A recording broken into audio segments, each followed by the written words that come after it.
Les résultats sont en effet spectaculaires. Alors que les médicaments ACT sont jugés efficaces à 80%, la tisane affiche un score de 99% et sans effet secondaire, contrairement aux médicaments.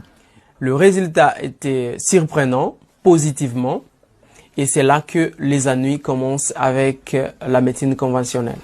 Quel genre d'ennui? Le premier ennui, c'est l'interdiction. À la fin de l'étude, nous devions organiser une conférence. Lorsque nous avons remis le résultat au médecin-chef des zones, tout de suite, il s'est interposé. Il a dit, j'interdis, cette conférence n'aura pas lieu et je préfère que Jérôme puisse se taire et pas communiquer ses résultats à la population. Ils ont vu que la tisane avait un meilleur résultat que les ACT et on nous a fait montrer que les différentes firmes pharmaceutiques risquent de couper leur appui. Et on a trouvé qu'il y avait orgueil, on m'a démis de mes fonctions. Le docteur Munyangui est lui aussi victime d'intimidation. L'ordinateur qui a servi à l'étude est dérobé. Quelques jours plus tard, le médecin tombe malade.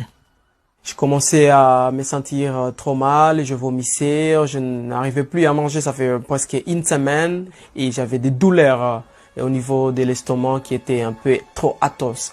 Et là, je suis parti à Goma d'urgence pour faire les examens. Et c'est là qu'on m'a diagnostiqué, voilà, et vous étiez empoisonné. À votre avis, d'où viennent ces ennuis? À mon avis, les ennuis viennent de firmes pharmaceutiques. Qu'est-ce qui vous permet de dire ça?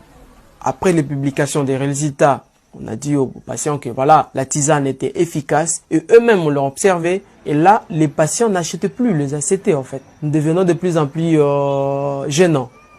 J'étais interpellé par un grand dépôt pharmaceutique à Kindu qui m'a dit mais nous avons les ACT, on n'arrive plus à les vendre vraiment à cause de votre étude.